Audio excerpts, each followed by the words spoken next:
Bună, bună. Mihai deja.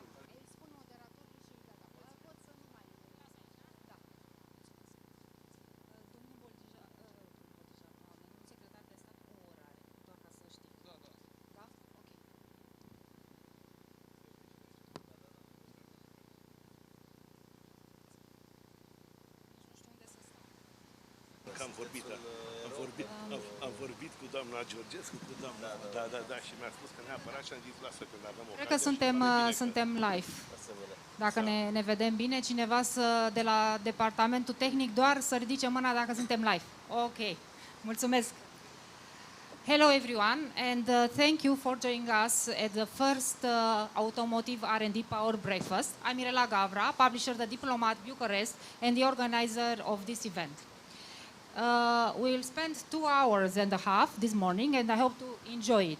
The event will be transmitted on live on Zoom platform, on our website www.thediplomat.ro and YouTube channel. Now let me thanks to our partners, Diamond Partner, Wipro, Gold Partners Bosch, NXP, NER, Clarwin, Partners Arval, Alten, Trieuro-Data, Wave, C1, Strategic Partners, Acarom, AHK, BRCC, CCI Fair, Cluj IT, Media Partners, Financial Intelligence, Economistul, România Durabilă, Club Economic and Outsourcing Today. I want also to thank and welcome to our guest speakers. Sebastian Ioan Burduja, State Secretary, Ministry of Public Finance, Christoph Dridi, General Manager Automobile Dacia in Group Renault Romania, Christian von Albrechtfeld, Head of Country Continental Romania, will be online on Zoom. Thank you, Christian.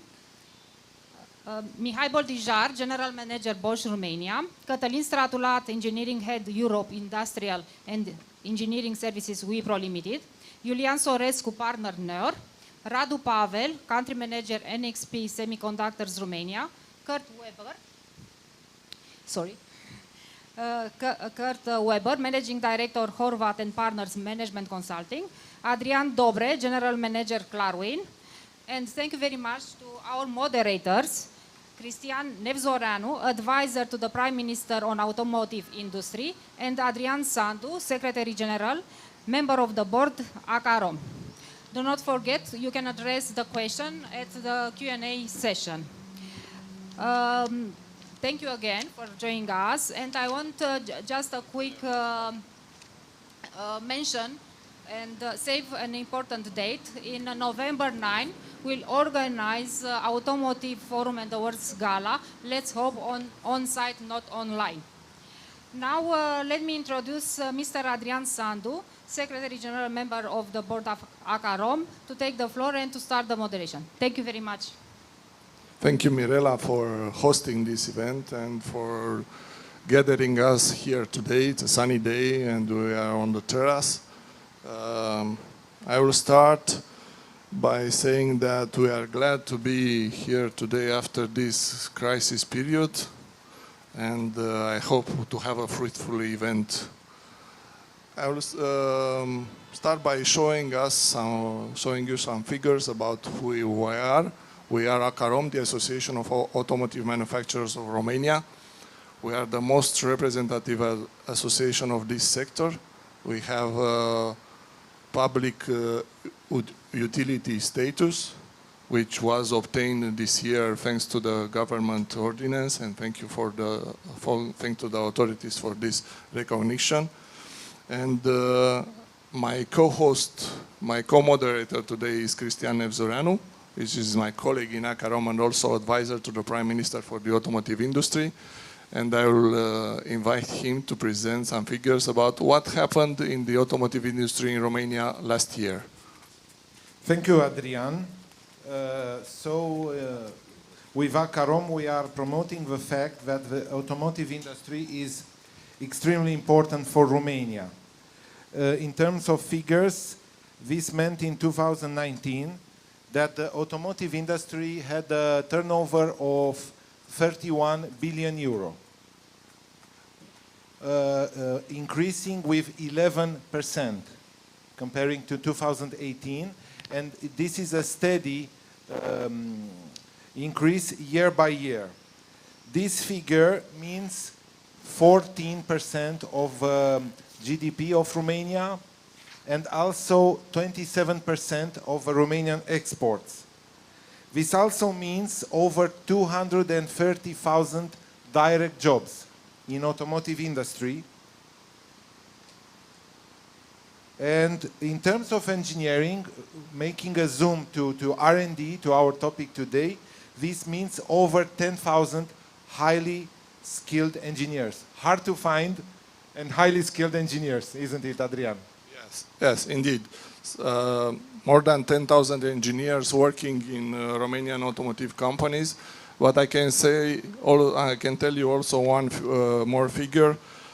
The total investment made by the automotive industry at European level in 2019 was 57.4 billion euros, which represent almost 28% of the total expenditure of the European Union. So you can see what is the importance given by the automotive manufacturers and automotive suppliers to the research and development of new solutions. And coming back to Romania, we all passed through a difficult time caused by the COVID crisis, and the production was stopped during the months of March and April, parts of May. And my first question is for the automotive manufacturer, for Dacia, for Christoph, but also for Mihai and Christian von Arbisfeld, which is joining us by Zoom.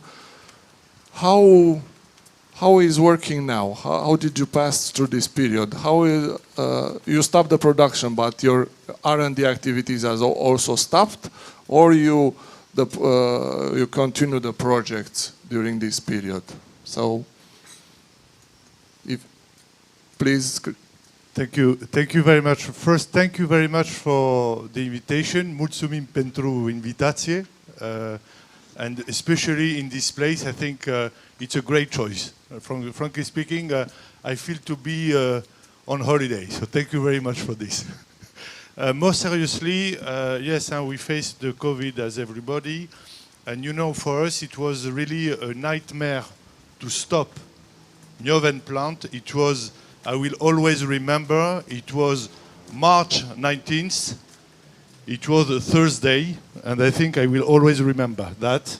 Because when you close a plant, when you ask to 14,000 people, 14,000 oameni, to go back home, stop working, this is really a nightmare. Of course, we had no choice because priority was the safety, and remain today the priority. But on the other hand, we had to find a way to start again the activity. Of course, it's not safety or activity. We need both, always. If you want, always you have to protect our employees. But if you want to protect them in the forthcoming months and years, you need also to protect the jobs. And in order to protect the jobs, you need activity. So we benchmarked, especially we benchmarked Asia, because Asia, as you know, China, Korea faced before us. We checked for all the best practices, and we have put in place all these best practices in order to start again the activity, and we were very happy to start again. As you know, 21st of April, it was on voluntary base, and then from 4th of May, everybody start again. And I'm very happy to tell you that today Mioven plant run in 3 shifts. Se fabrică în fiecare zi 1313 mașini pe zi. And I'm very happy also to tell you that even in July we will work in overtime. We will work on Saturdays because we have customers. So we are very happy for that. To go quickly to your question for R&D, we are very happy. We never stopped. We never stopped, and our project has no delay. Thanks to 2 things. First, I remember very well, it was in February, and we had a meeting with our IT people, and we said, okay, can we prepare the black scenario. And black scenario was everybody has to go home. But frankly speaking, when we had meeting in February, some people were looking and say, hey, are you crazy? Everybody home? How can you imagine? This is impossible. But we prepared. And so when we asked all the people to go home, from one day to another, everybody went home. And I would like really to congratulate our IT team. I was really proud. You know, for example, we have very big stations in R&D. And everybody can understand that this big station, you cannot bring them home. But what they did, they took a laptop, they connected the laptop to the big stations, and it was possible to run the big station who was in military from home thanks to a laptop. So most of our R&D are still working today in teleworking. 85% of our engineers are still in teleworking. And I have to tell you that all our projects are going well. They are on time. We have no delay. And I think this is really a good thing that we have in Romania. It's two things especially. It's an IT infrastructure. Really congratulations for the IT infrastructure that we have in Romania. It's really a big advantage. And the second is the agility of Romanian people that I would like really to congratulate. And in this period, agility is a key word to adapt to the situation. Thank you, Christophe, for your answer. Christian from Continental, if you are with us, the same question also applies to you. So, of course, I'm with you, and thanks very much for the invitation. I'm not sure, do you hear me correctly? Is this good? Yes, everything is fine. So, unfortunately, I cannot be with you. I would like to be. If I look to the outside, the pictures, of course, it looks like vacation, and it's much nicer than sitting in the office. Yes, we had a very similar experience. So I think we need to think of that looking to March, looking to April. For example, in April we had here in the overall European market, and Adrian, you know this much better than me, about 75% sales, which just was dropping.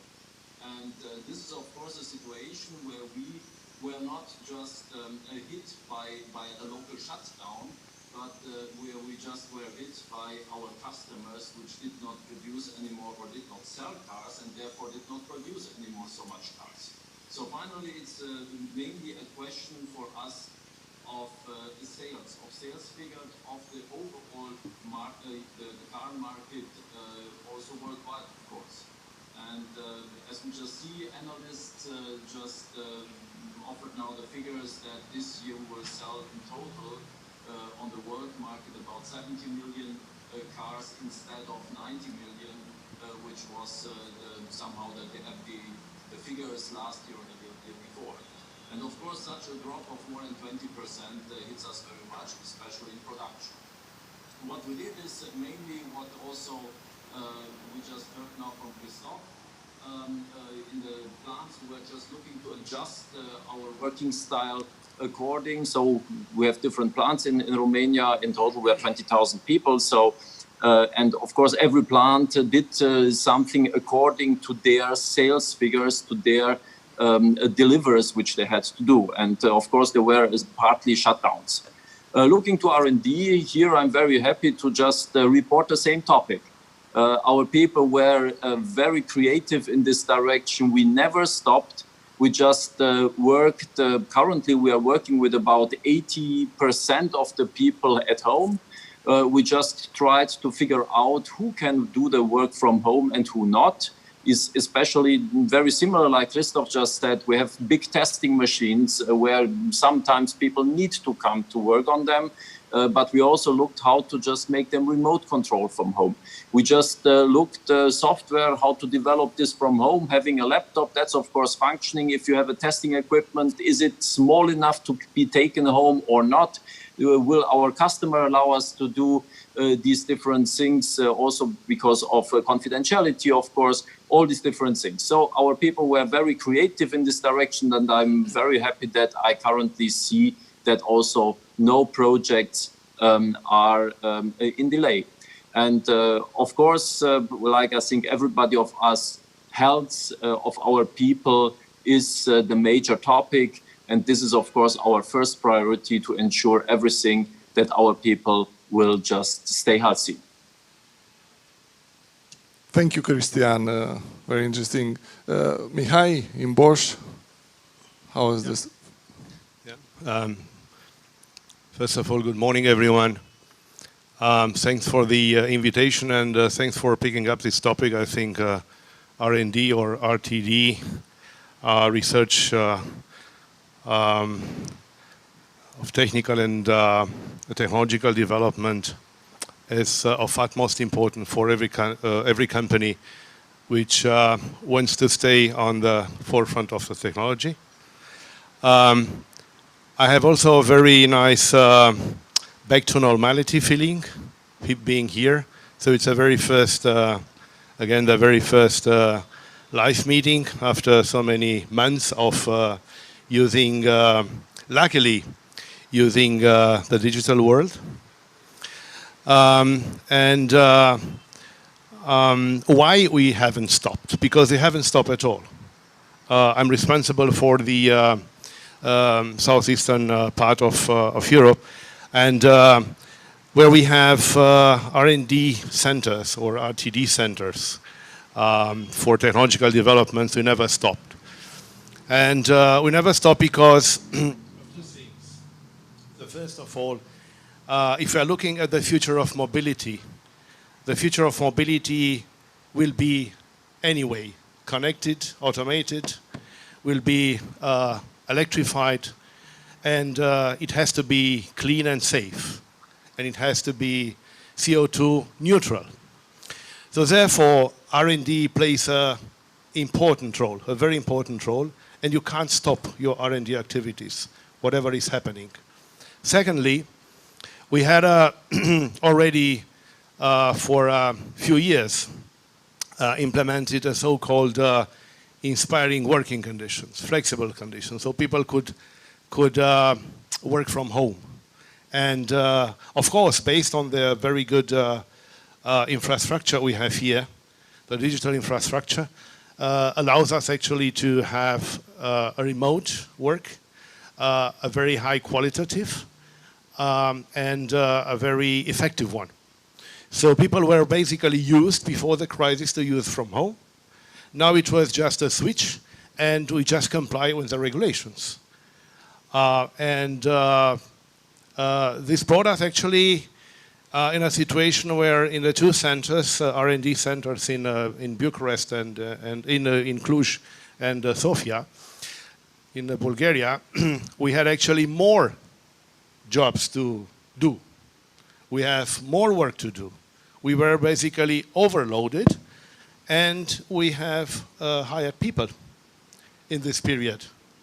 And this was actually the activity among the others, production and sales and services, with the highest performance.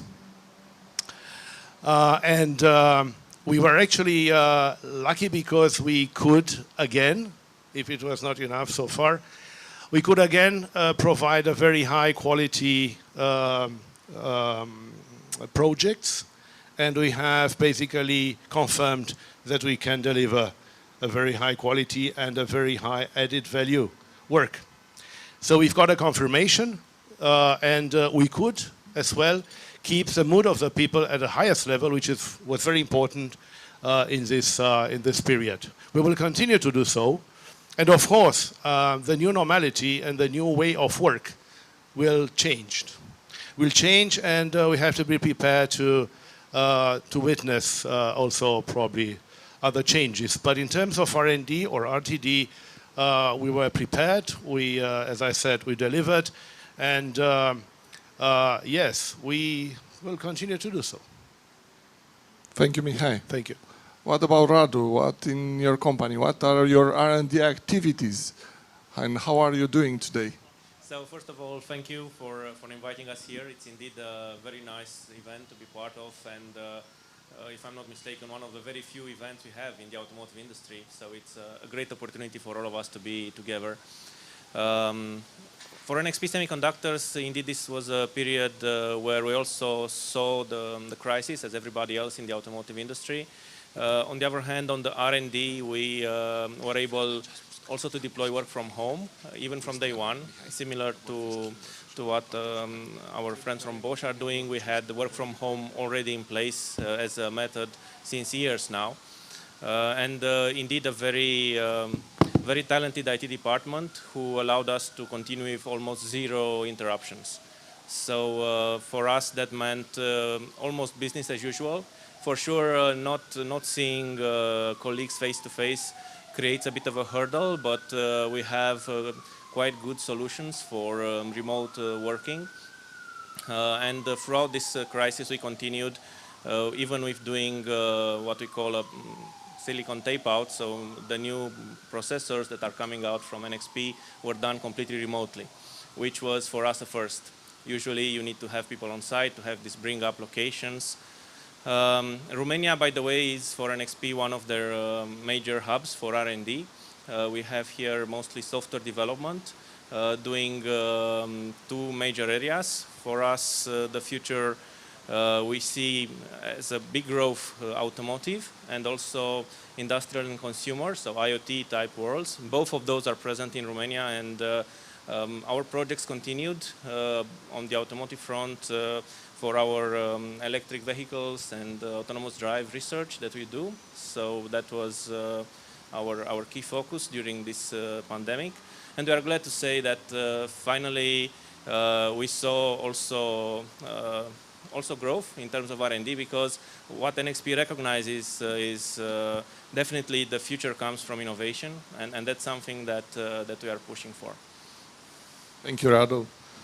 I will take now advantage of the presence of Mr. Burduja, Sebastian Burduja, Secretary of State, Minister of Finance, here today with us. And I would like to say that during this time I personally had with my colleagues in ACAROM and PAR, the Automotive Romanian Partnership, at least 5 meetings with Romanian government authorities to discuss how we can support this sector during this crisis, and I will thank you with this occasion. And I will still ask you, what are the next steps? Which are the ordinances you prepare? What is the support you are giving to the R&D in automotive industry? Easy questions. Thank you so much for the invitation. It's really a great honor to be here, and being surrounded by so much horsepower. And I do believe that you guys are probably the most important engine for the Romanian economy today. I am thinking back to this story from the United States. There was a very legendary jockey called Billy Shoemaker, and had won the most races, thousands of races. And when he retired, he was asked, "Hey Billy, how'd you do, and how'd you win so many races?" And he said, "I like to ride good horses." And so I think Romania should ride the best horses it has. And I think the best horse it has right now is indeed the automotive industry, including its more high added value components like research and innovation, as you eloquently noted. So first of all, this is a message of, we hear you, and we understand the importance you carry. We have the data that you presented. We very much appreciate having an advisor to the Prime Minister who's extremely knowledgeable on this issue and is pushing the agenda. He's pushing us too. He's very persistent, so that's a really good thing. You can see it, I hope, in the priority that the government is giving to the needs of the industry.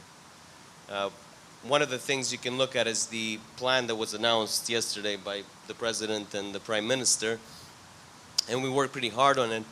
And when we know Romania is overdue on some promises on the infrastructure front, and we're ready to deliver on those promises. In fact, if you look at what has happened in the past few months, I think we're the only government that has added money with the budget amendments to infrastructure.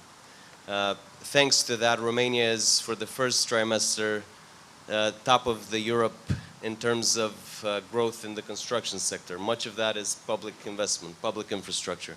We have 23.5% growth year on year, and that's significant. And we'll continue to do that. And you know, it's like I said, it's long overdue. We know we have promises to deliver on, so expect that there will continue to be money poured into road infrastructure, railroads, and the things that the industry needs.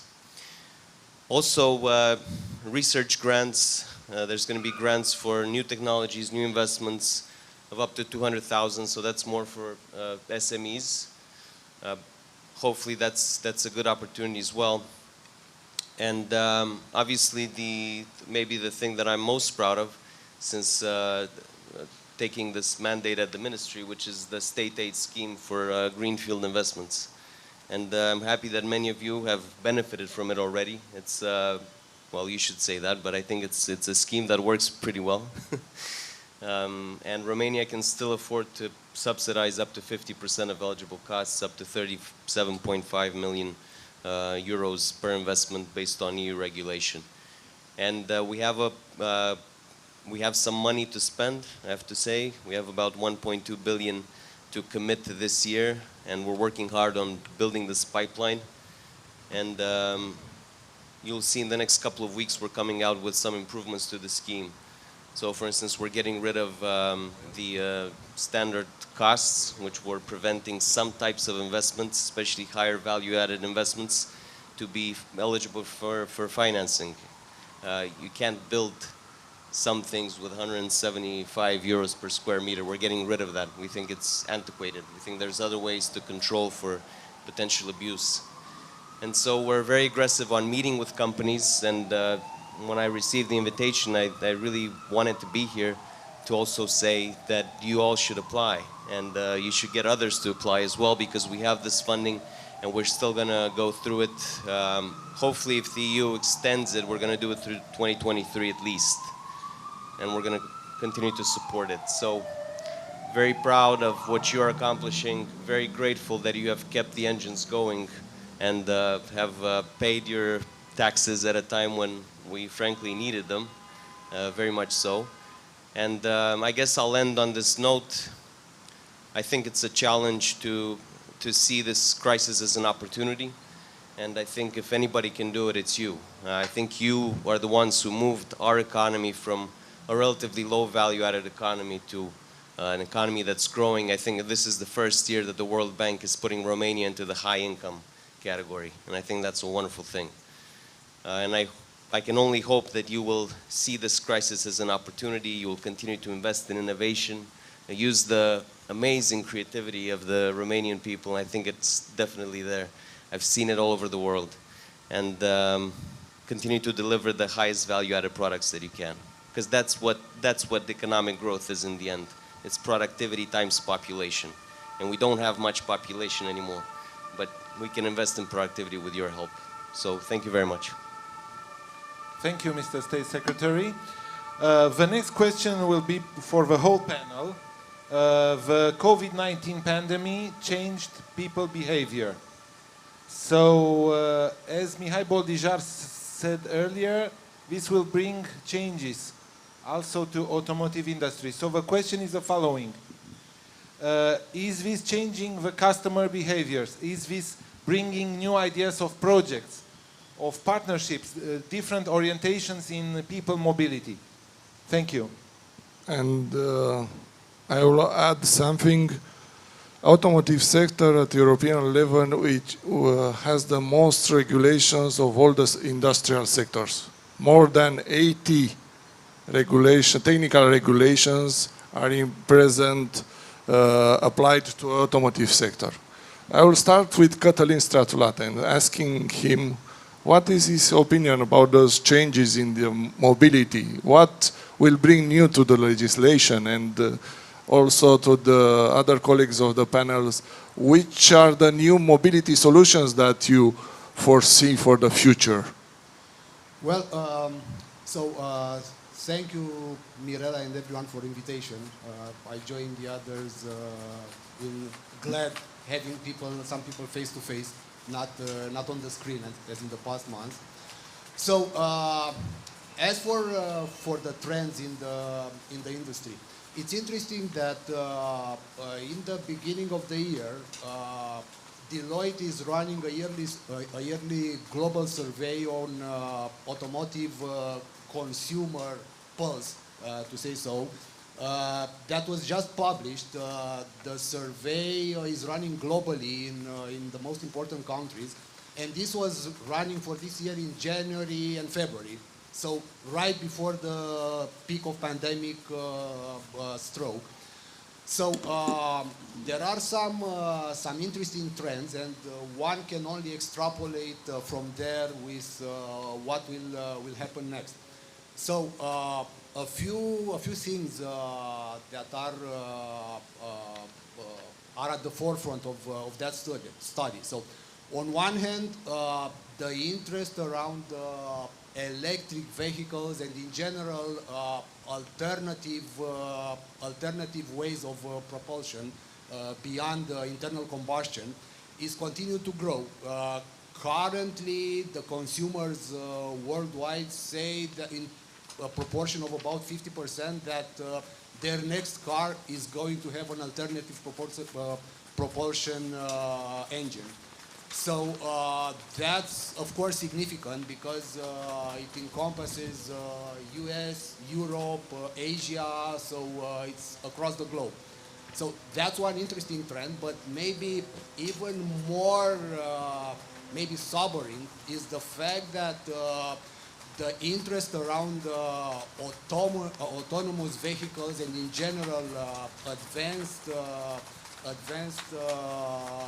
driver assistance features is actually dropping compared with the past couple of years.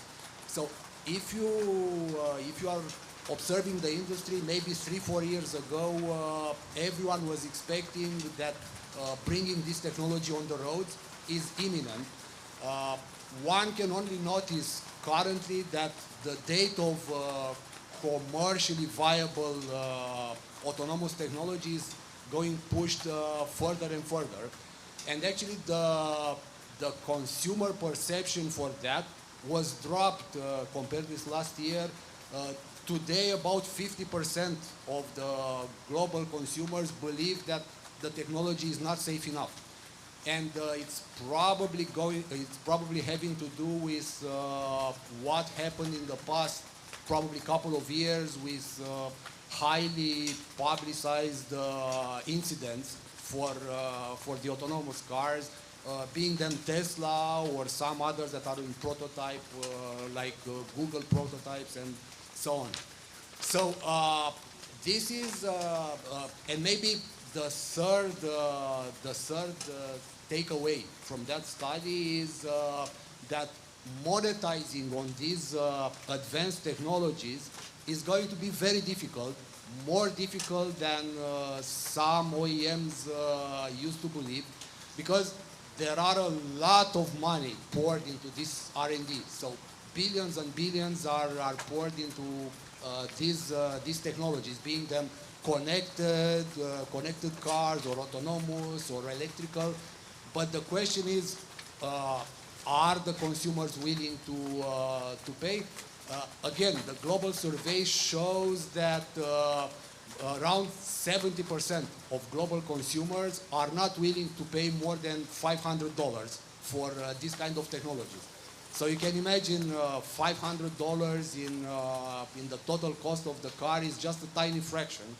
And if we think that a lot of new technologies brought in the car are software driven, that's only going to raise the questions. How is the technology going to pay back for the investment? Indeed, Mihai mentioned before about CO2 neutrality. CO2 neutrality is a big plan, a Green Deal launched by the European Commission that foresees that in 2015 there will be zero emissions from vehicles, and a lot of until then a lot of investment in infrastructure in electric vehicles.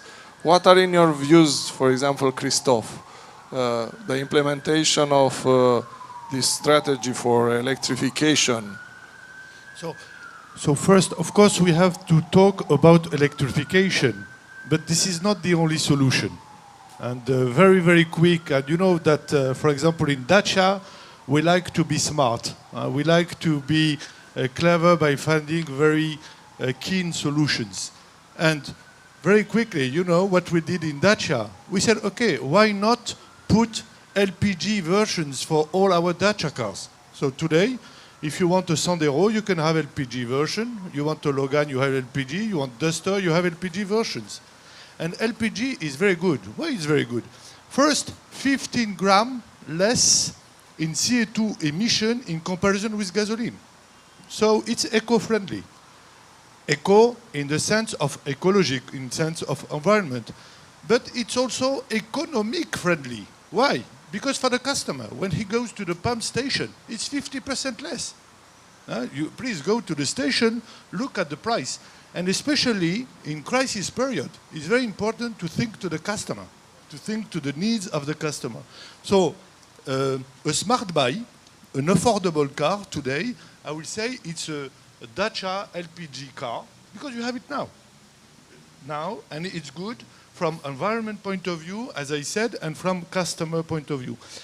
Then if we go to hybrid and electric and architecture, we have in Europe 144,000 battery chargers in Europe. Din păcat avem 810 in Romania. But fortunately, we have 53 million available. So we have to push to develop the battery charger if we want to prepare our future in Romania. Dacă vrem, ne pregătim viitor, we need to push in order to implement this charge battery that in all the country. We have only 810. We have the money, so we have to push for the implementation. Thank you, Chris. I know that we are talking about different solutions and alternative solutions.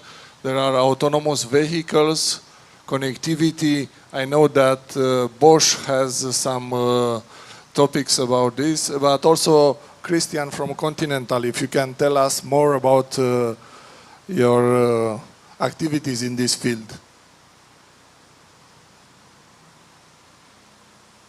Christian, if you are with us. I'm just, it should be heard. Yes, do you hear me? Yes, it's okay. So I guess the main directions in automotive development remain as they have been before the crisis. We just see a big direction in the way of digitalization. We just see a trend in assisted and automated driving.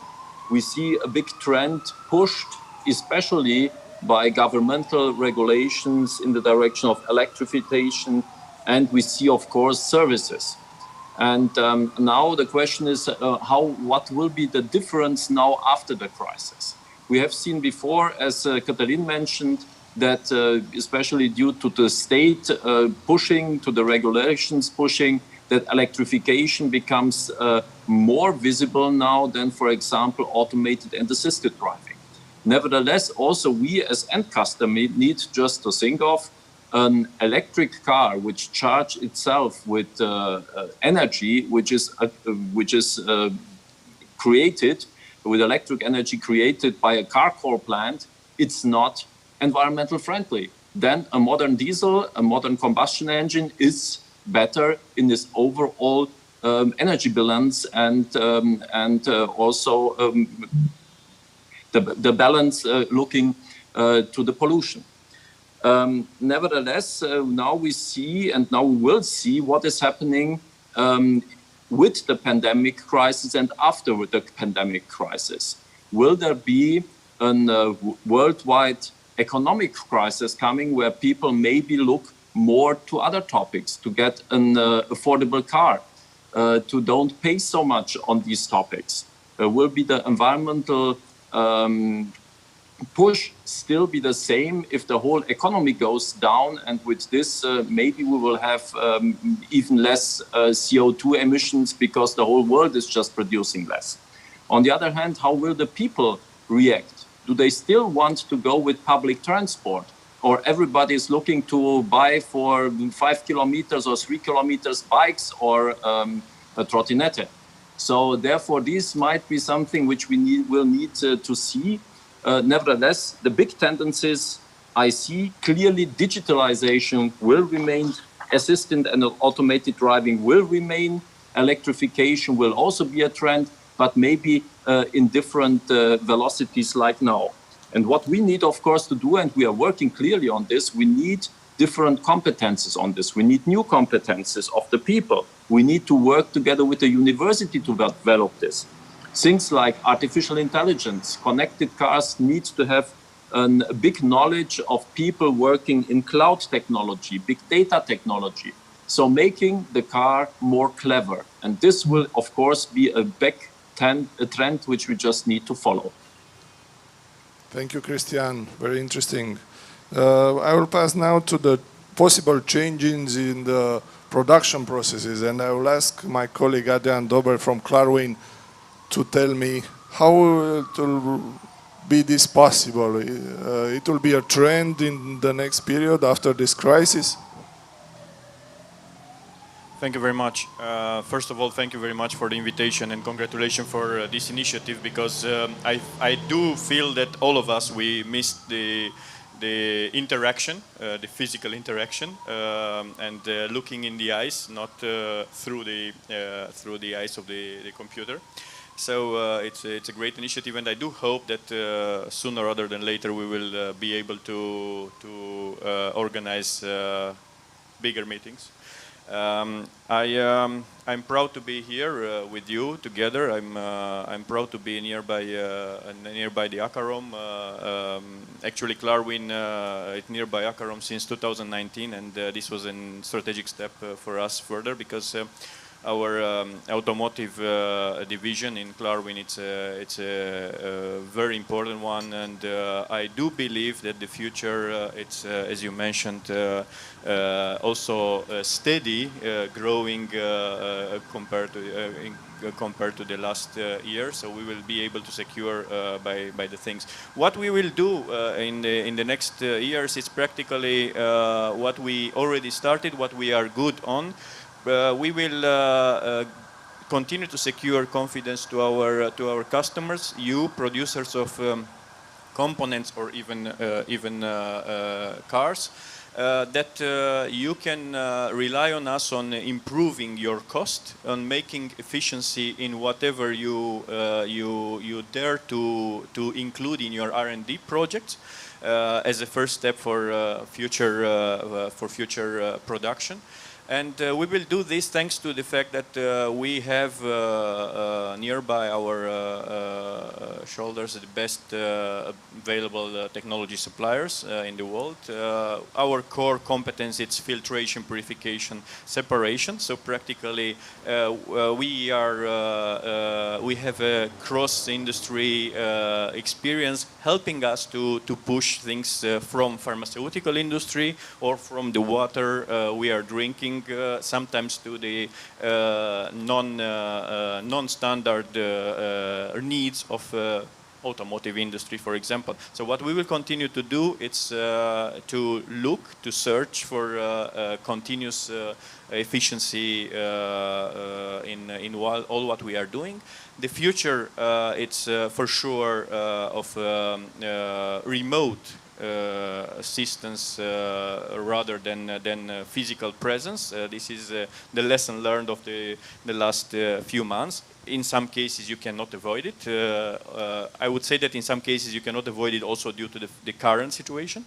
But we are confident that in near future we will be able to provide solutions for you as our beneficiary, so that you can have the confidence of your processes not as getting the right products, but getting the right security over the efficiency of your processes. And we are experts in cost savings. We are living from cost savings of you.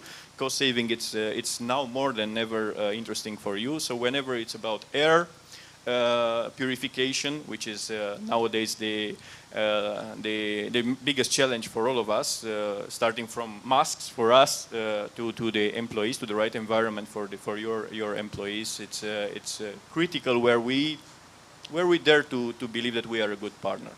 So thank you. A question for Mihai Boldijar. In Bosch, you have in Romania both R&D activities and production activities. As Mr. State Secretary Burduja said, this pandemic crisis might be an opportunity. So the question is that, is this period bringing to you production process changes or cost savings opportunities related also to R&D? Thank you. Okay, look, I'll come back to the topic of the day, R&D. Also linking with what you said with, and what I pointed out, the CO2 neutrality and the regulation of the European Commission. So if you take these three components, you can see that we have to manage in some way this structural change. So we can manage a structural change, we cannot manage a structural break. The future of mobility, coming back to your first question, would be unaffordable from the R&D point of view, from the production point of view, and of course the purchasing price. A right mixture and a right balance of all the technologies known today, being electrification, being hydrofuels, being LPG. So you can't actually achieve this target only with electrification. This is not possible. So you have to have basically the research and development and to have to rehabilitate the combustion engine, being diesel, being gasoline, or alternative LPG, CNG. So you have basically to switch and to change your activities and research and development and production according to these targets. And you have to, talking about purification, right? Because you mentioned the word before. So we have to make sure that our CO2 footprint will be neutral. And this has to happen in 2050. So we have just 30 years left. 30 years in terms of humanity history is actually just a second. So we have to put our efforts jointly with the governments in R&D activities, targeting this or aiming this target. That means that we have to assess the neutrality from well to wheel. That means that we have to go to the very first part of a car and to make sure that that part is done, has been produced with a CO2 neutral footprint. And this is a future where the supplier has to look into, because a car supplier might say one day, I want to purchase the parts only from that producer which are producing CO2 neutral. So this will be a big challenge for us. And we can achieve this only if we had a right understanding of the government. And this should be actually on the very first, one of the main, let's say, a target of every government to ensure the funding of the research in this direction. This is a very important point. And this will actually be a very important turning point in everything we know today. But we have to look into the next, let's say, 3 decades, what is happening. We have committed to be CO2 neutral by end of this year as a company. And we are actually doing a lot of things and a lot of investments, because the moment will come, and this is sure. Thank you, Mihai. You are raising my ball.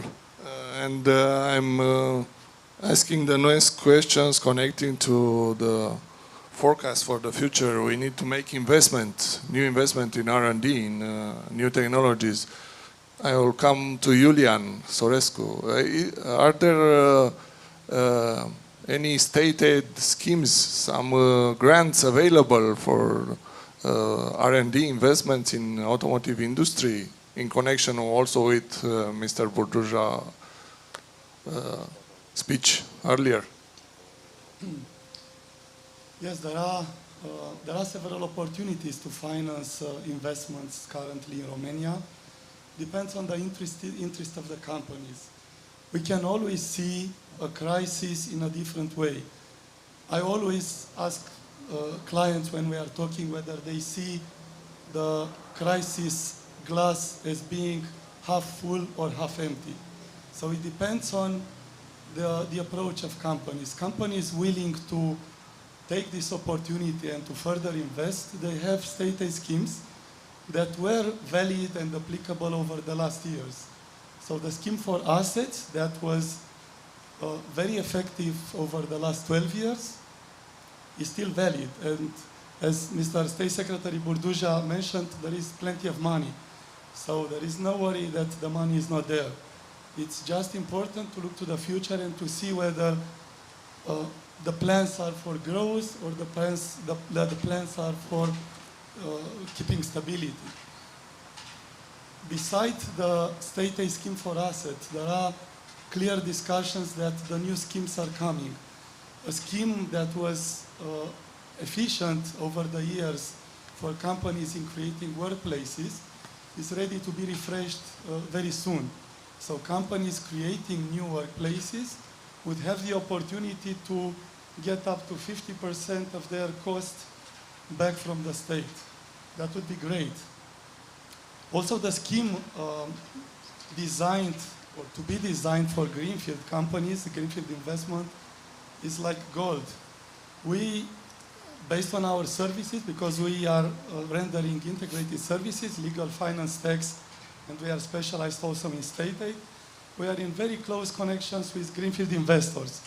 Before crisis, we were in connection with 5 Greenfield companies. Currently, only 1 or 2 are still interested to further invest.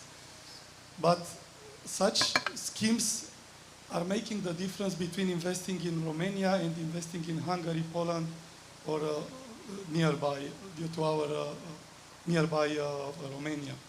So these schemes are really efficient. If we recall the fact that the previous state aid period, meaning 2007-2014, the money was not fully absorbed. The percentage was roughly 60%. Currently, there is more than 1 billion available. The percentage is again around 40 to 50. So the money is there. Besides state aid schemes, there are some schemes that people do not know. There are Norway grant schemes that are dedicated to companies realizing innovative projects, investing in green industry, really doing high value added projects. So based on Norway grant scheme, companies could get again up to 50, even 60% non-reimbursable funds. These funds are granted by Norway in exchange of the fact that they are not belonging to EU. So the grants are there. There is currently a scheme open until mid of September, while companies investing in innovative projects and green can apply and get this money. So all these schemes are really efficient and should be, of course, adapted to the new environment. We have clients who invested via state aid schemes and facing now various difficulties. For example, they are unable to bring machines back because suppliers were located in Italy or in China. And we discussed with authorities, and they are very close to amend the schemes in order to be more flexible and to consider this event. There is the chance that some companies would make losses, for example, during crisis. And we need to find flexibility from authorities to be able for such companies to apply next year. Because currently, companies should be in a profit position. But we are in contact discussion with authorities, and there are clear signals that the schemes are adapting to the new environment. Thank you, Lian. I would like once again to thank to Mr. Burduja for being present here today. I understand that you have to leave in 10 minutes for a very important meeting. If anyone has questions for Mr. Burduja, please ask now from the panel or also from the audience. If I may just very quickly say what I think should be our role as the government. And I think it goes along several directions. The first one is, and it was mentioned before, deregulation. I think we need to get out of your way, let you do what you know. You should not be busy dealing with too many permits, too much time spent in queues, so on and so forth. We're working on that hard. We're trying to digitalize enough the fiscal agency, the Ministry of Public Finance. We're finally connecting, it's of less interest to you, but we're connecting the cash registers to servers, the little things that matter. And hopefully, if everything goes well, by the end of this year, we'll have 4 years to build on this path that we've undertaken. I think secondly, we can facilitate partnerships between you and academia, public institutions, research institutions, to make sure that our brightest minds can work for you and not necessarily leave the country. Or if they do leave the country, let them come back and contribute to the industry that you're building here. We'd love to be able to help you further strengthen this system of human resources, financial resources, and innovation. Another key dimension, I think, is financing. And Romania is very bad about exploring new financing instruments. In this economic plan that was announced yesterday, there's at least 2 things that are noteworthy, I believe. One is the National Development Bank. Romania is the last EU country that does not have a National Development Bank. And we need at least 100 billion for basic connective infrastructures, at least 100 billion for highways and railroads and waterways and airports. You can't have it without a strong National Development Bank. And so that's certainly one instrument. The second instrument is the Sovereign Fund. And it's completely different from what was proposed before by the previous government. It's a very transparent, very accountable system where we're working with the European Investment Fund. We're basically mandating a fund that's already highly credible, just putting in some money. Initially it's 200 million, they're putting 100 million, and finding those investments that will pay off, including early stage. It's not a venture capital fund, it's probably not there yet, but hopefully in time we'll be able to go earlier on in the timeline of innovation and help those bright minds here deliver the goods that you need. And so please count on us. Truly, I am more than keen to meet with you at any point. I'd be honored to and help you in any way that we can. I'll end on this note. Governments in Romania especially are very transitory. They don't last very long. We hope to change that if you think it's a good government. We're biased, but we think it's at least better than what we had before, significantly. And so in our short time in office, we'd love to leave behind a better Romania. And one of the most concrete things that we can do is help you do those investments, do the innovation that the country needs, invest in those state aid schemes. So really, anytime you need, please, my door's open. I know the Minister Kutsu is the same. The Prime Minister is extremely open to talking to the industry.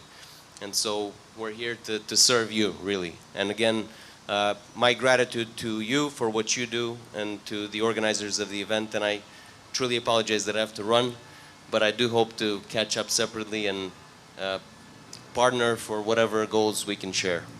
So thank you again. Thank you, Sebastian, and have a nice day and successful meetings. And be sure we'll be knocking on your door every time we need. Thank you. Shake your hand, but it's not Thank you. And I will come back now to our topics today. We talk about financing. We talk about changing projects, collaborative projects. I will ask Kurt from Horvath and Partners. Do you see a change in the strategy of the companies? How can your company support the automotive industry companies to adapt? Thank you for bringing up that topic. So as Horvath and Partners, we work a lot with automotive industry, especially with OEMs and also Tier 1 suppliers. And what we've seen, and this is something I wanted to bring up earlier already, but I said I wait until my turn is. So there was the question, how does COVID-19 change actually automotive industry, and especially what does it mean for R&D? So there is also, let's say, on the tables you will find a study we did, and we asked in R&D departments or R&D departments in automotive industry, in pharma, in utilities, in energy sector. So how did it affect actually the R&D in different industries? And what is surprising indeed, that automotive industry was actually, it seems, best prepared for such a scenario. So meaning methods like remote working, like integration with suppliers, it was much better already, let's say, in place than in other industries. But still, I think there are challenges R&D departments are facing nowadays. I think it's still not the usual thing to develop virtually new prototypes. Yeah? It's still not, you don't have all the tools and systems in places for agile and remote working. And I think especially the controllability of such work. Yeah, and how do you evaluate by distance or remotely the status of certain development activities? So this is still something where I think many R&D departments are trying to catch up and improve. Yeah? So the so-called remote steering tools you need. Yeah? So this is one aspect we're seeing. What I wanted to address in addition is two other aspects which we see already for a while, and we are having projects in this field. It has been mentioned before that actually the IT industry and digitization is, let's say, is setting the standards more and more also in the R&D world of OEMs and of the automotive industries. So, for instance, we are having projects right now where we are addressing things like engineering change requests. Yeah?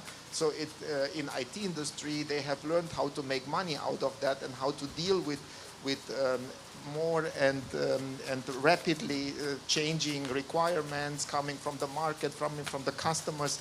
So the question is how can R&D departments actually deal with that better in the future? So this is one big trend we see.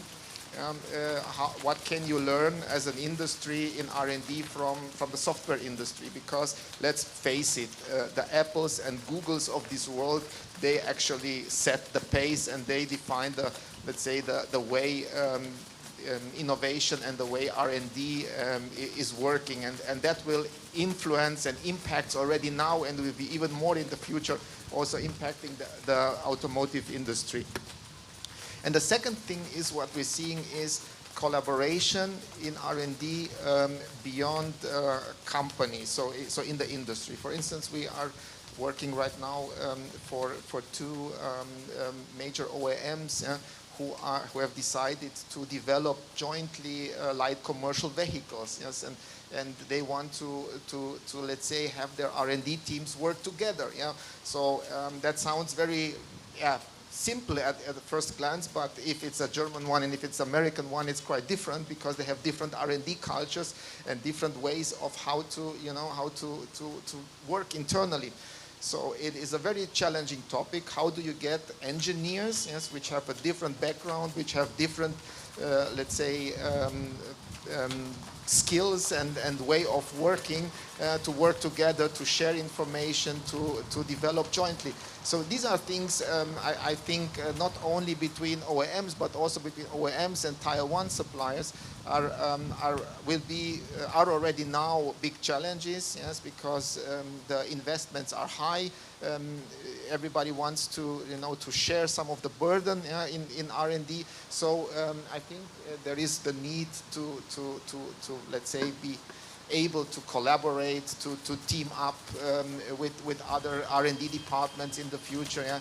And so these are things where we see are let's say trends which have been there before, but maybe now in this pandemic crisis where everybody works from home and virtual working is getting kind of the normal, are even more pressing eventually.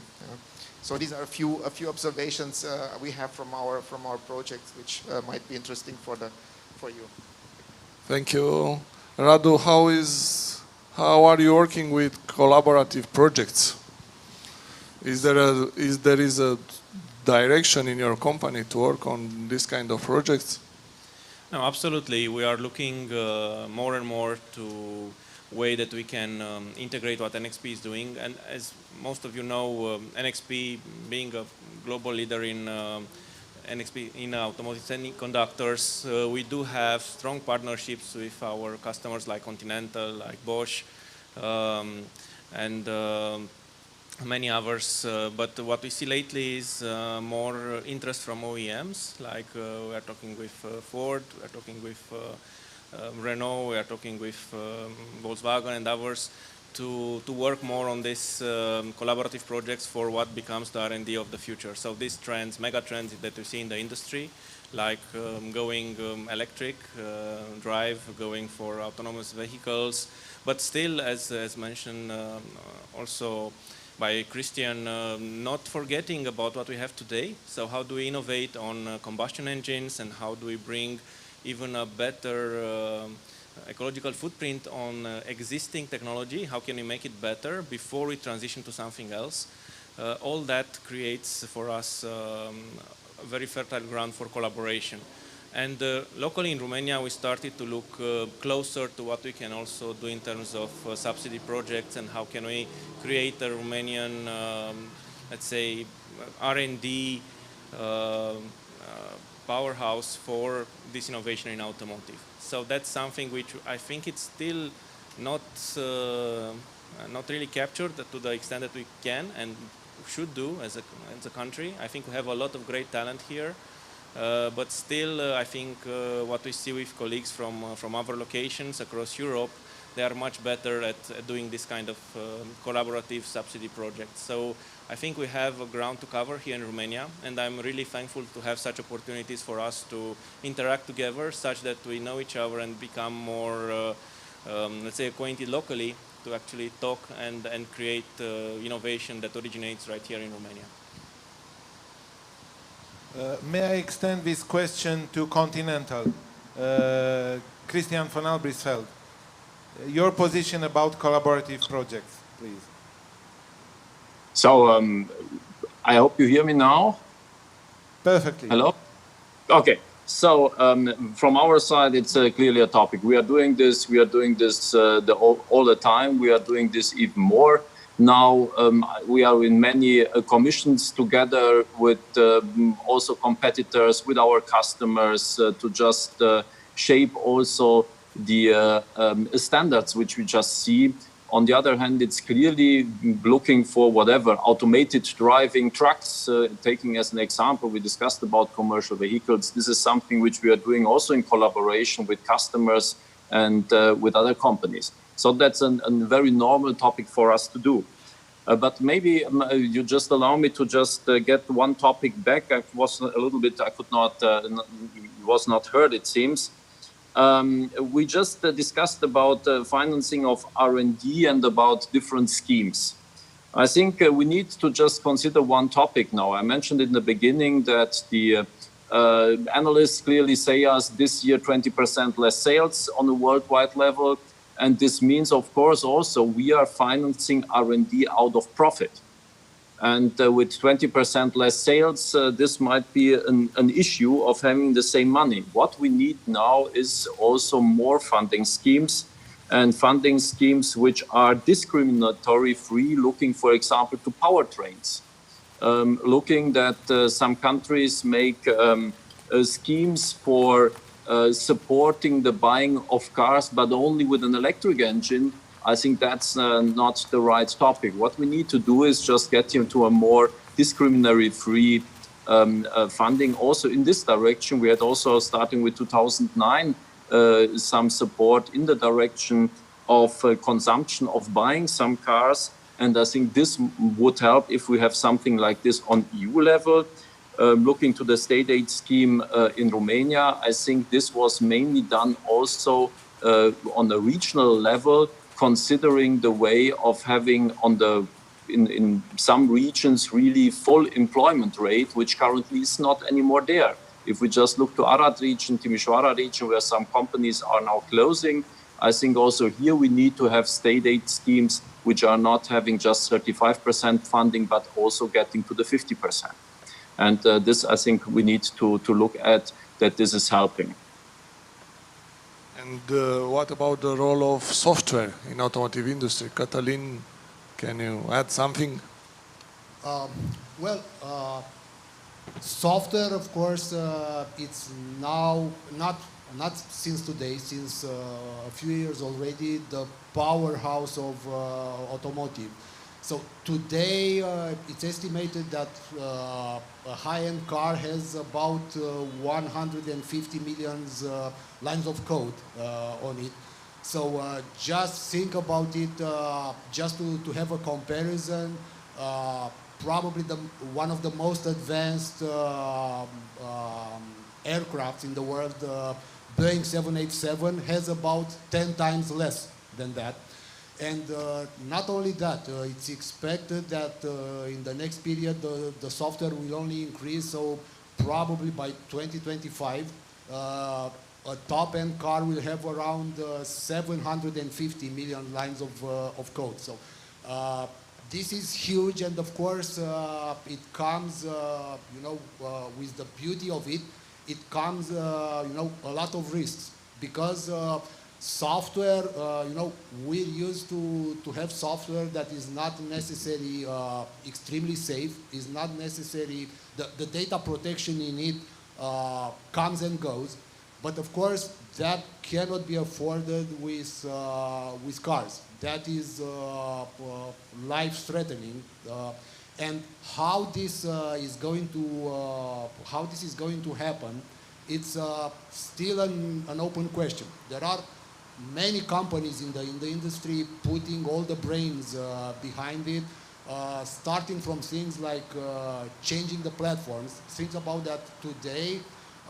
All these components, all this software is coming from different parts, different departments, even different suppliers, and they are meant to work together seamlessly, which can or cannot happen. What about the future? We're talking about these 4 mega trends that we see in the industry: connected, autonomous, shared mobility, and electrification. All of them are more or less, even some of them completely driven by software. So what we're going to see in the future, we're seeing already today, is a software-defined car. Instead of having the car, the software in the car being an afterthought, here is the hardware, just build whatever software works on it. It's going to be the opposite. So software is going to define how the car will work. And this is also in the new world, because in the new world, think about just we talked a little bit about autonomous and whether or not this will happen very soon. But think about that connected car is here already, and it's only going to increase. It's estimated that by 2025, all cars sold in the world will have some sort of connectivity.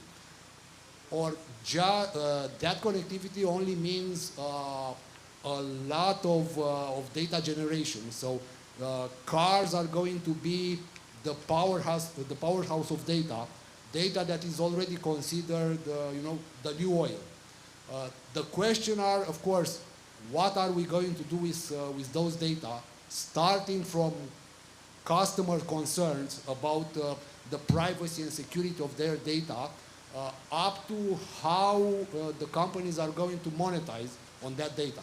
Because there are several stages of data. You can be data producer, you can be data transporter, you can be a data aggregator in the back end. You can be, data influencer, so presenting business to business or business to consumer data in the ecosystem.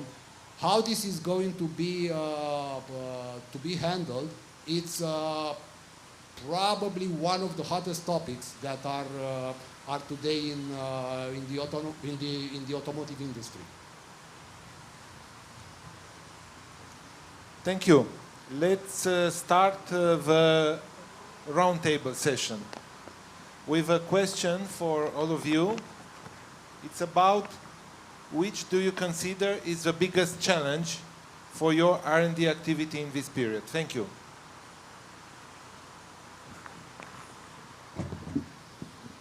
As already mentioned before, I think the challenges in this period or in the next period is really, there are actually, let's say, maybe 2 or 3, but for sure the most pressing one is how do you work and collaborate, let's say, remotely. How can you apply, let's say, good practices in terms of agile methods, in terms of remotely controlling R&D work, so especially in R&D departments. I think it's something else if you do some more simple work from home, but R&D work is really complex, is integrated. It's a lot about also physical contact between developers and R&D people. So this is, I think, really a challenge. It is a challenge already in your own company, but I think it is even the bigger challenge between different organizations, yes, which have not been so much working eventually remotely or virtually together in the past. Yeah? So, okay, maybe it works between Dacia and a Tier 1 supplier, yeah? But how is it between a Tier 1 and a Tier 2 or Tier 3 supplier? So there is already, let's say, a problem of resources, a problem of infrastructure, a problem of platforms on which you can work together safely and in a, let's say, a systematic way. So I think this is one of the big challenges where technology will help at some point. And I think then secondly, as I said already, I think in general the engineering changes and the pressure to come up more rapidly with innovation, to build in new requirements, and the way the software industry works, yes, that will shape a lot and will drive a lot in the future, the way also R&D departments will have to change. Thank you. Radu. So I'm going to echo something that Christian said earlier. What we do at NXP is invest our own profit into R&D. And what we see in today's market is that the automotive industry is hit by the coronavirus crisis, and that puts pressure on our R&D spend that we can do. We are trying to keep up. We have a lot of great ideas on how to move forward on these mega trends and a lot of products in the pipeline. But the challenge is, how do we fund all those ideas? How do we get those to light? So for us, it would be welcome if we see this kind of innovation being part of the state aid focus. We talk about assets a lot and this Greenfield type investments, but I think for us in Romania, one of the big challenges we have and what would help us really go much faster and get much sooner to the future automotive is to have a focused investment towards subsidizing innovation and R&D. Thank you, Radu. Julian.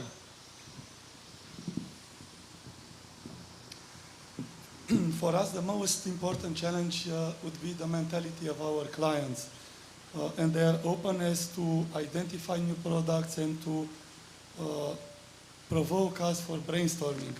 From our point of view, we are prepared, we have talented people, we have resources, we already experienced working from home, so we are prepared, but the collaborative working between us and our clients and the investors in general is the most important. We already faced challenging ideas from our clients, we already identified interesting topics from them. For example, I was discussing with a lot of chief financial officers in our clients, and they were telling me that people working from home allocated much more time for making financial analysis, for analyzing performance of the company. And all our clients, their CFO, are spending much more time in responding to new KPIs, to new figures, to new questions from management. So we need to adapt to this new context. Thank you, Julian. Katalin, please. Well, for us, in the context of what I mentioned about software-defined vehicles and going up to those 750 millions of lines of code, we see three trends that are only accelerated by this COVID situation. So on one hand, because work from home is the new normal, as we've heard from everyone here in the panel, that unlocks the, let's say, the location of the talent. So now talents can be everywhere. It doesn't matter so much of being co-located in the same office or same lab. And this unlocks the power of crowdsourcing. So we are already using crowdsourcing for a few very successful projects that help keeping the cost under control. Secondly, it's about agile. It's becoming the new normal. Agile, that is already a well-known and proved methodology in software development, is migrating and finding its way into automotive as well. That used to be pretty conservative from this perspective. So having agile development helps keeping under the control the huge complexity of the software in a modern car.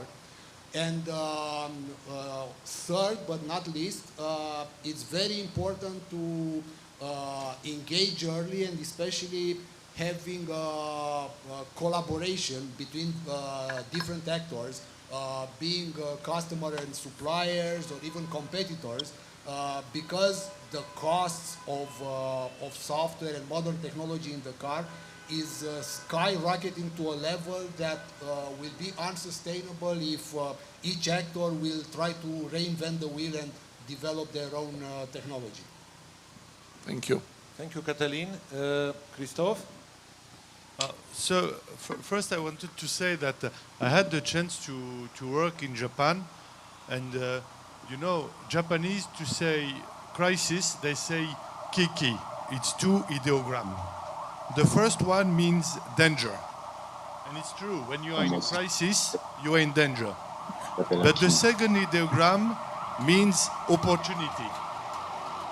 And I think it's exactly that. It has been a little bit said this morning. Crisis is a time for opportunity. For example, who would have thought that it's possible to switch from office to home, all the people from R&D, and they will continue working? Most of the people, please look at the surveys at the beginning of the year. Please look at the surveys last year. Everybody was explaining why it was not possible. You have many people who explain you why it's not possible. So to answer to your question, it will be the first thing. I think R&D should not explain why it's not possible. But not only R&D, I'm talking about all. I think it's a question of mindset. We should not explain why it's not possible. We should have the mindset to say what are the key success factors to make it possible. And when you start thinking like that, you think completely in a different way. So this would be the first thing. The second thing was said, but I would like to emphasize it, is due to the regulation, it's true that we had to add many things in the car. Many things. But please, stop explaining why it's normal that the car is more expensive. Because it's impossible to explain to the customer. We have, of course, to respect the regulation, but on the other hand, we have to compensate. If we want to remain competitive, if we want, and you know that automobile industry este o bijuterie pentru Romania, we need to compensate, always. We need to compensate to be competitive. And just to finish, always be customer-centric, customer-focused, customer satisfaction. Always, when you are R&D, you have to think, do I work or not for the customer? If you don't work to the customer, stop and do something else. Thank you very much. Thank you, Christophe. Adrian, please. Yeah, thank you. In our role as real support for you as manufacturers, we are taking this role from the R&D perspective. Our aim is to deploy from the very beginning in a project the already validated technologies, the already validated ways of doing things from our own know-how and from our technology providers' know-how. And our part of innovation in this, it's thanks to the cross-industry experience which we succeed to build in Romania. So we build a center of competence in Romania in all the fields of all the industrial fields, and we are proud about. So that's thanks to this, in an innovative way, we are nowadays able to deploy technology from other industries to the automotive industry, so that the benefits of that can be really even upscaled on the automotive industry. So my way of thinking about the role of Klarwin in this, it's to be able to document ourselves and to reply to your needs before the needs are there, before your needs are already aware, you are already aware about your needs. And we are focused on a very specific field, but this field, it's somehow all around us, because nowadays with the COVID pandemic, things like air purification in the work halls, it's not anymore something which can be a second priority, but it might be even the first step to be able to restart after lockdown. So we need to be prepared in supporting you. That's all what we have to do. It sounds to be a little step, but it is all what we are doing. Thank you, Adrian. From Timișoara, Christian. So let me just answer this topic maybe in three different steps. The one topic is, which we all were now already in a transformation process, is finally the question of having always bigger software projects, looking that application development for single application, for a single customer, for a niche project is not too expensive. So somehow to make the right balance between platform and application projects, to just look how also to cope with the new structures which go from 100 different electronic control units in a car to maybe 3-4 servers, and that's it, and shorter development cycles. So this might be the technical part and in combination with agile. So this is, I think, a very challenging process. The second part is how to finance in the current upcoming crisis all these different innovation activities, because finally every company first looks to just ensure now the financial performance. And the third topic, I think everybody is right to just say also we have different R&D activities which work very good from home. Even we see an increase of efficiency in different areas. Nevertheless, looking to really research, looking to creativity, looking to brainstorming topics, looking to collaboration inside the company, but also outside the companies. The best ideas you always have at coffee breaks when sitting with colleagues and discussing a little bit something nearby. All these things are missing. And this is something where I also say for the nearer future, this will be difficult to just maintain the same innovation spirit. Thank you, Christian. Thank you very much. Before concluding, I will ask if there are any questions from the audience, from the panelists. If there are no questions, we were very clear in our messages. That's a good thing. I will ask now our colleague, Mihai Voldijar, to draw a conclusion to the event. and maybe to give us an overview of the future. So it's not an easy task because the complexity of problems we faced in the last months or so is really high. So, but I quite like this opportunity to have a glimpse on the R&D activities, but not only related to of all the panelists here. And I believe that we have to get used to accept a change, probably the biggest change ever we have witnessed. So we have, we have actually, I would say, the chance to do things in a different way. I'm not saying it's a better way, but it's a different way. We have talked a lot what were the challenges.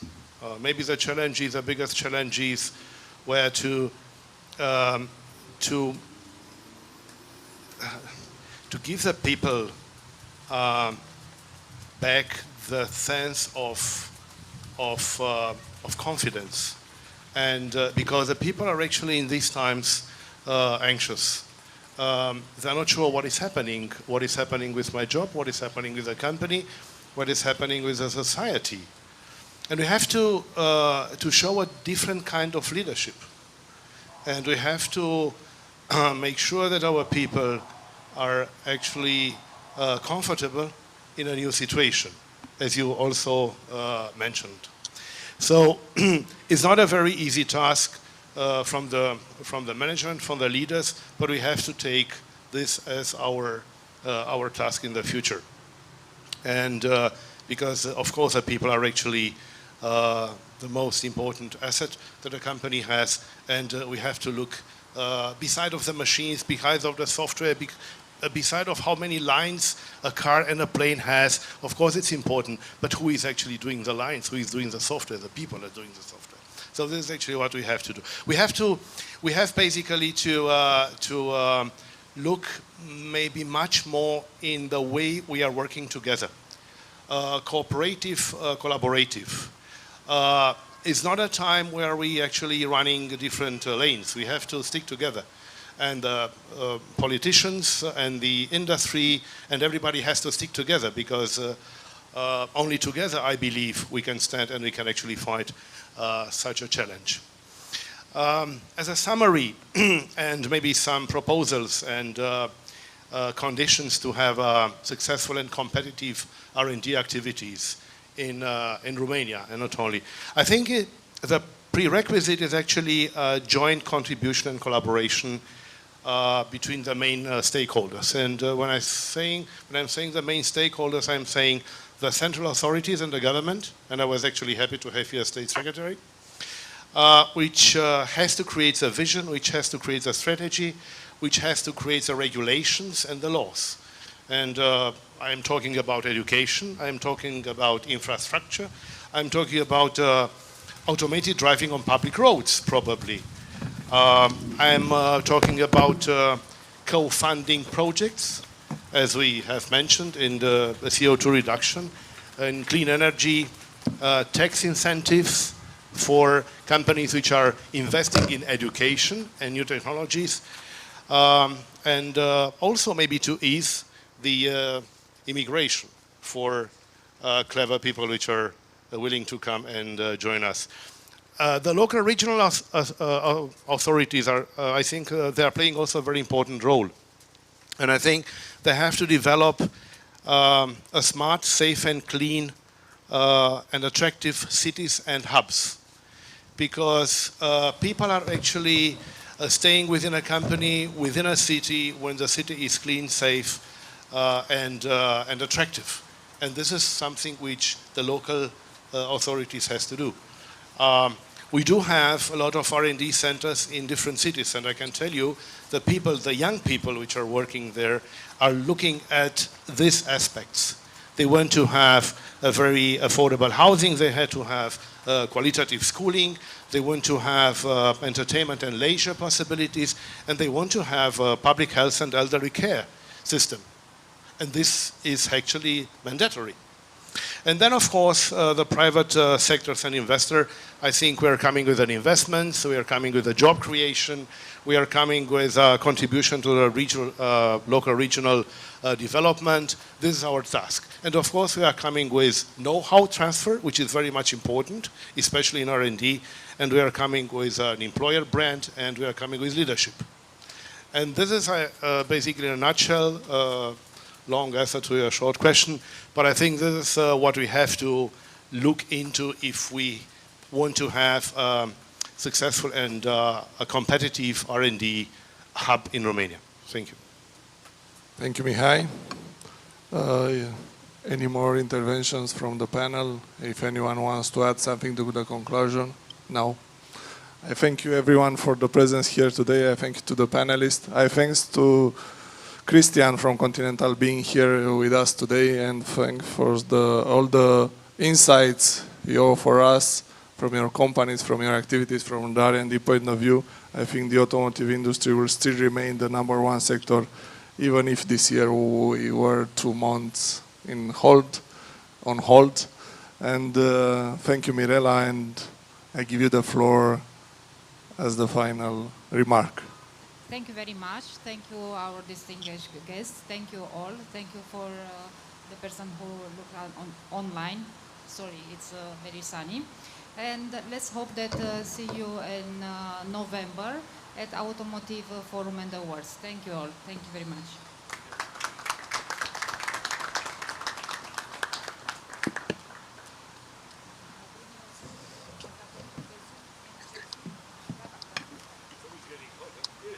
Enjoy the breakfast.